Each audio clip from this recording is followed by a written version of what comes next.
आमच्या देवेंद्र कोठेंनी त्या ठिकाणी व्यथा मांडली। ते म्हणाले की बाबा ते सोलापूरचा काही उल्लेख आम्हाला त्या ठिकाणी दिसला नाही।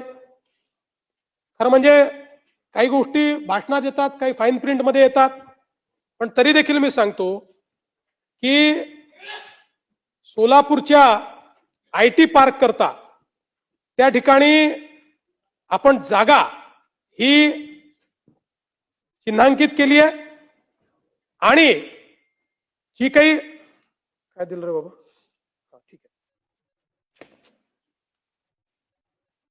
आणि या आयटी पार्क करता आपण काय केलं तुम्हाला ते याकरता लक्षात आलं नाही की आपण विभागाला एकत्रित अर्थसंकल्पामध्ये तरतूद दिलेली आहे। त्यामुळे मी आजच तुम्हाला अनाउन्स करतो की जी अर्थसंकल्पित तरतूद या सोलापूरच्या आयटी पार्क करता लागेल ती याच वर्षी उपलब्ध करून देण्यात येईल।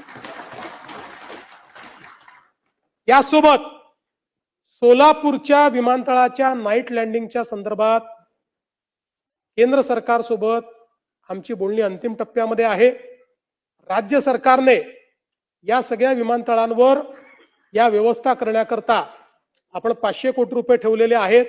त्यामुळे सोलापूर विमानतळाकरता नाईट लँडिंगची व्यवस्था ही देखील आम्ही करू आणि त्यासोबत सोलापूर करता शासकीय अभियांत्रिकी महाविद्यालय हे देखील मंजूर करण्याचा निर्णय आम्ही घेतलेला आहे।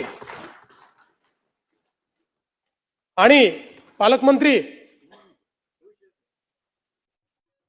उडान पुलाच्या संदर्भातही आपण त्याच्याकरता निधी उपलब्ध करून देतो आहोत। त्यामुळे हे जे काही एक वातावरण तयार करण्यात आलं की सोलापूर सगळे जिल्हे झाले आणि सोलापूरचा उल्लेख नाही, हे काही योग्य नाहीये।